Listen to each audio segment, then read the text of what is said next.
Welcome back, everyone, to UpwardBound, a channel where we talk about topics related to young professionals and people in their 20s. We have a very, very special episode today of What Do You Do? We have my really good friend, Barbara. She is a very talented optometrist in private practice. Welcome. Thank you. Thanks, Kevin. No problem. So how I like to start these series or episodes is just to talk about an overview. To someone, say, I've never heard of optometrists, but they generally know what an eye doctor is. Maybe describe to our viewer what a general overview would be. So optometry is an awesome field. Basically, you're in medicine, but specifically you're focusing on the eyeballs, on eye care. But the great thing about optometry is that it is tied to your systemic health. So, you are seeing patients and you're worried about their eyes, you're worried about their vision. But for example, my passion is systemic health and tying that to eye care. So it's a fun job.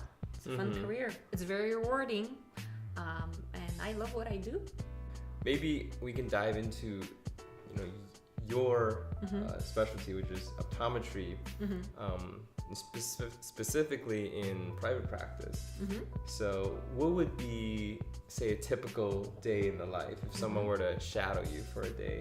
What type of people do you interact with? What type of clinical, non-clinical duties do you look over, etc.? So I specifically work in a private practice that has ophthalmology on site.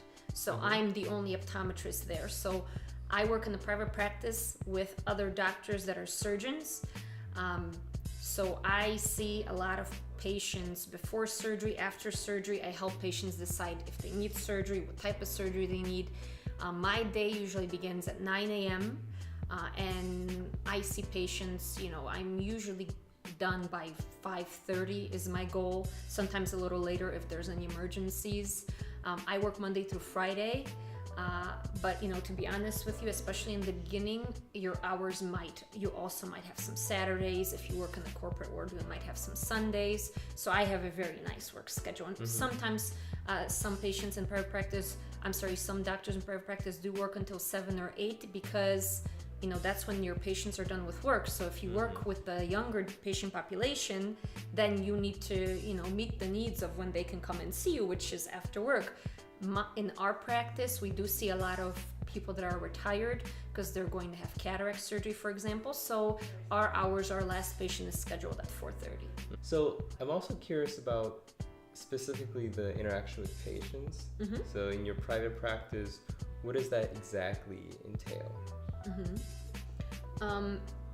So in the setting that I work in, which is again private practice with surgeons in the practice, our focus is medical eye care. So the goal of my exams is to make sure that someone's eyes are healthy, which usually entails dilating them and looking at the health of the back part of the eyes. So a lot of my patients have some sort of ocular condition or ocular disease. So it's really my relationship with patients is great because some of them I see more than once a year. Let's say you have very healthy eyes and you go to the eye doctor, I don't know, every 1 year, every 2 years. Some people don't go until, every 5 or 10 years. If you have something going on with the eyeballs, you tend to see your eye doctor more than that. So there are patients I see every 3 to 4 months, which we get to know each other. I get to remember who their family members are, what they like to do for fun. They know me better. So it's really an awesome experience. So another part of my interaction with my patients is educating them, telling them about their eyes, basically what it is that I'm seeing them for. It sounds kind of crazy, but sometimes, patients see doctors over and over and ever, but they don't really know what it is that we're doing. I think once someone understands why you're there and what the importance is of them being there, then the follow-up, they don't miss their follow-ups, they see you, and they really appreciate you taking the time to tell them, hey, this is why I have you come and see me 3 times a year instead of, let's say, once a year or every other year. So yeah. And it's at my practice, it's a great setting because I get to spend as much time as I feel like I need with my patients. So that's another thing to consider. Maybe if you work in a corporate setting, if there's time, I don't, it all depends on how you what your contract says and such. But sometimes some optometrists, some doctors in general, whether it's medical, optometry, or dental, feel like they don't have enough time with their patients. That's not a problem that I have. But if I didn't have that time, I wouldn't maybe be able to educate my patients. So that was important to me. Do you work year long? Are there certain time off? That's all negotiable with your employer, whoever your employer is. I have 3 weeks of vacation and I have weekends off. But since I do work in a clinic where we do surgery, one of the doctors I work with does surgery, I am on call, which means every other week a patient can call me at home. And if I feel the need, I might have to go into clinic and see them. But I have 3 weeks of vacation. Okay. Yeah. Great. And in terms of how employment is it typically salaried? Is it contracts? And just talk about how is that logistically? A lot of times, and I mean, I'm not an expert, I don't know everything about it, but a lot of times if you do end up working in the corporate world, so let's say you work at Target, Walmart, not all of them, but some of them tend to be hourly base. Oh, okay. Yeah. So I know even of friends in private practice that are hourly based. I, for example, am salary. So my work week is usually 40 hours, but being salary, sometimes you can do a little more, not necessarily less. Ups and downs of salary versus hourly. I mean, I guess if you're hourly, if you work long hours, that's better for you because you probably in the end are compensated better. But salary is nice because I don't have to worry, let's say there's a bad snow day and some of my patients don't come. It's not like my employer will tell me, hey, you need to go home because there's no one for you to see. I'm there and it's part of my day. I don't have to go home because I don't have a patient to see. So let's talk a little bit about prerequisites. Maybe talk a little bit more about the testing, licensing, either certification, prerequisites, etc. So prerequisites to get to optometry school or to be an optometrist? Yeah, so that would include getting into optometry school and any then post. the field, so prereqs to get into optometry school are, again, you basically take the pre-med track, which most people know of what that consists. A lot of the sciences, chemistry, biology, psychology, and most of those are pretty equal. Pre-med, pre-dental, pre-optometry. If you end up being a biology major, chemistry major, or some sort of a science major, usually that accounts for all of them. But one important thing to realize is that you don't have to be a science major to go to med school or optometry school. It kind of probably is interesting even if you're a business major and you end up going to medicine because you have something else to offer that maybe someone doesn't, but you just have to make sure you get those prereqs done. And then you have to take, similar to like the MCAT or the DAT for dentistry, you have to take something called the OAT, which is a test you have to get a certain score to then, for an optometry school to take you seriously. So they look at your GPA, your applications, your AT score, and decide whether you're a good candidate and whether you qualify for an interview. So once you get into optometry school, you take 3 sets of boards.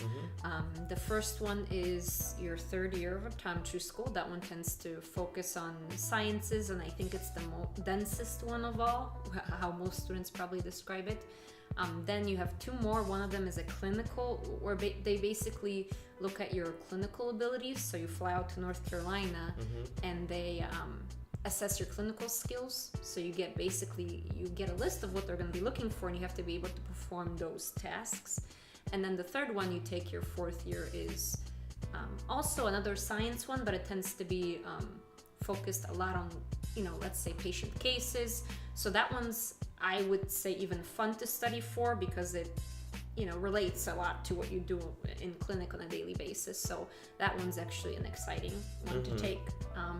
Once you pass your boards and you graduate, after your 4th year, it's 4 years of optometry school, you can either go into practice right away, Let's say you choose to go to private practice or join a group practice, open up your own practice, whatever you want, or you have the choice of doing a residency.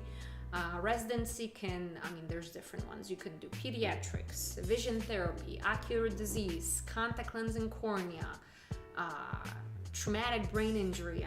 There's a lot. Let's say if you wanted to specialize in something, you could do that. And if you do end up wanting to work in some sort of a research setting, school setting, VA hospital, or any other hospital setting, a lot of those places want you to have a residency.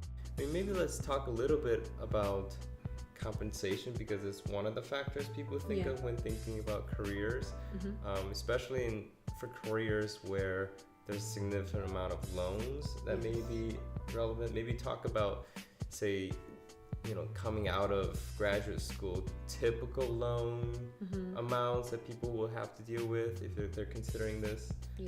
And then maybe like different types, ranges of compensation they can expect. So I would say optometry school, and depending on whether it's in-state, out-of-state, probably, it can vary, but for example, Illinois as of now, has one optometry school and one is opening or is already open. It's going to have its first students, I believe, this year.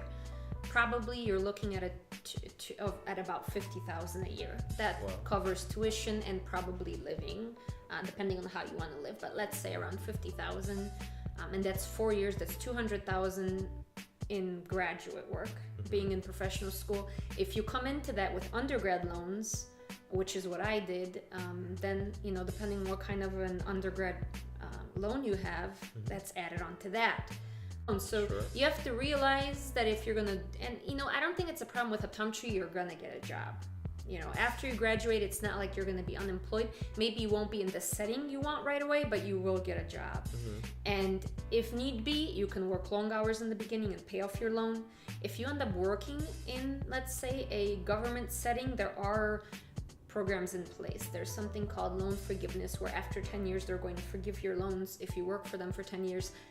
I don't know all the details about it, and 2017 is the first year that this program is supposed to kind of show that it works, because I think it started in 2007. And that's one thing to consider. If you work in a setting like a government setting, your salary, not always, but probably will be a little less than private sector.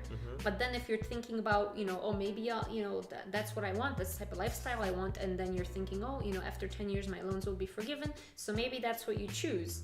If you are afraid and you're like, oh gosh, waiting 10 years to see if someone's going to pay off my loans, I don't know if I want to do that, then maybe that'll push you towards private sector.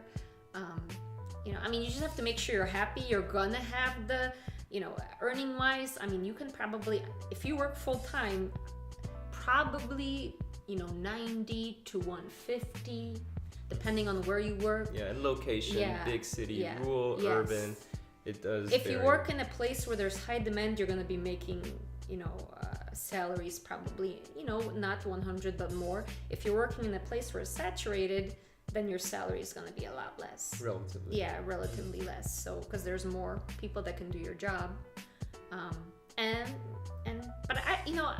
Loans are important to think about, but to be honest, if this is what you want to do, it's going to work. Any, lasting words of wisdom for our audience who may be either in high school or in college, or maybe even currently in optometry school, considering down this path? What would you say to them? I would say, if this is something that you're considering, then go shadow someone, go work somewhere in that setting that you think you might want to be in. Because unless you're really there and you see how day goes, maybe you thought it was this way, but it's not. So if you're in optometry school and you feel like, you want a certain residency, if you can, go shadow doctors that do what you want to do and see if you'd be happy doing that. If you're in high school, go shadow optometrists in different settings and see if you'd be happy doing that. So I think it's good to kind of get a taste of how their everyday life is, because the worst thing probably would be having a ton of student loans and not being happy with what you do. Your job is a huge part of your life, so make sure you really like it before you kind of, put all that time and effort into it and then end up seeing that, maybe it's not what I wanted to do. Anything else? No, I think that's it. All right. Well, thank you so much for your time today. If you have any questions for Barbara, feel free to leave them in the comments below and we'll try to get back to you. Otherwise, thank you so much for your time. Thank you for watching, and we will see